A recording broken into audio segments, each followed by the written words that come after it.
வணக்கம் தமிழ் மக்களே. இன்னைக்கு நம்ம பார்க்க போகிற தலைப்பு நடுத்தர வர்க்கத்தினர். உலகின் பணக்கார மனிதன், ஏழையான நகரம், குள்ளமான மனிதன், நீளமான நதி, உயரமான மலை, மிகச்சிறிய வீடு என எப்பொழுதும் இந்த உலகம் உயர்ந்தவையையும் தாழ்ந்தவையையும் மட்டும் நினைவில் வைத்து கொண்டு நடுத்தரத்தை ஏனோ புறக்கணித்து விடுகிறது. அதிக அளவு இருந்தாலும் ஒரே மாதிரி இல்லாத அழகான மனிதர்கள் இந்த நடுத்தரவாதிகள்.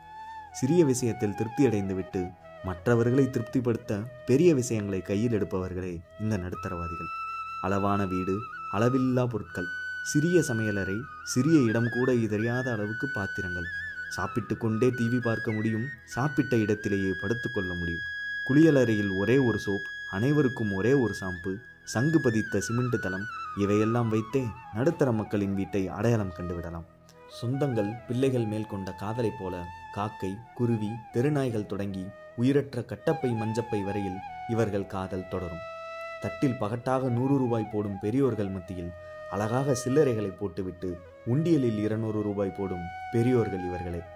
ஓடாத டிவி, முதலில் வாங்கிய டேப் செட், பழைய கடிகாரம், லேண்ட்லைன் போன் என ஏதாவது ஒன்று இவர்கள் வீட்டில் எப்பொழுதும் நினைவு சின்னமாக இருக்கும்.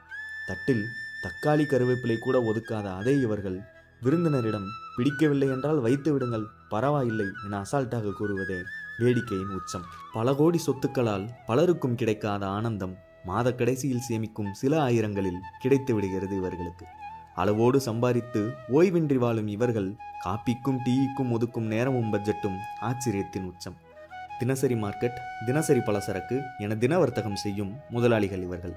திருமண நாள் உடை, முதலில் பார்த்த படம், விருந்தினர் வந்த நாள், கரண்ட் பில் தேதி, பால் கணக்கு என எந்த சிலபஸ் கேள்வி கேட்டாலும் உடனடி பதில் தரும் நடுத்தர தாய்மார்கள் அறிவின் உச்சம்தான்.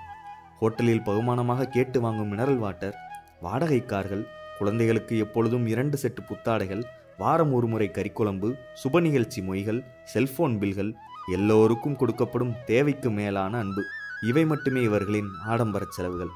நாம் பட்ட கஷ்டத்தை பிள்ளைகள் பட வேண்டாம் என நினைக்கும் பெற்றோருக்கும், இனியாவது பெற்றவர்கள் கஷ்டப்படாமல் வாழட்டும் என நினைக்கும் பிள்ளைகளுக்கும் இடையே நடக்கும் பாச போராட்ட களம்தான் இந்த நடுத்தர வாழ்க்கை. ஏழைகள் கண்டால் இவர்கள் நம்மை விட ஏழைகள் போல என்றும், பணம் படைத்தவர் கண்டால் இவர்கள் நம்மை விட கோடீஸ்வரர்கள் போல என நினைக்கும் அளவு 2 அவதாரம் எடுப்பவர்கள்.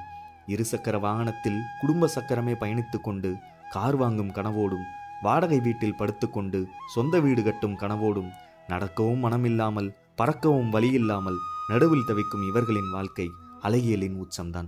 பூவிற்கும் தேவியக்கா, கீரை விற்கும் லட்சுமி பாட்டி, பெட்ரோல் பங்க் சரவணன் அண்ணன், மெக்கானிக் சக்தி அண்ணன், தையல் போடும் ஜெய்தாத்தா, லோடுமேன் பழனிவேல் அண்ணன், காய்கறி கடை அண்ணம்மா என நம்மை சுற்றியுள்ள நடுத்தர வர்க்கம் ஜாதிவாரி கணக்கெடுப்பில் எப்போதும் முதலிடம் பிடிக்கும்.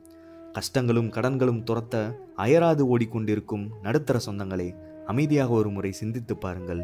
நம்மை விட இங்கு நன்றாக வாழ்பவர்கள் யாரும் இல்லை. என்றேனும் ஒரு நாள் நமக்கும் காலம் வரும், காலம் வந்தால் வாழ்வும் வரும், வாழ்வு வந்த பின்பு அனைவரையும் வாழ வைப்போம். நன்றி. உங்களுக்கும் காலம் வரும், காலம் வந்தால் வாழ்வு வரும், வாழ்வு வந்தால் அனைவரையும் வாழ வைப்போம்.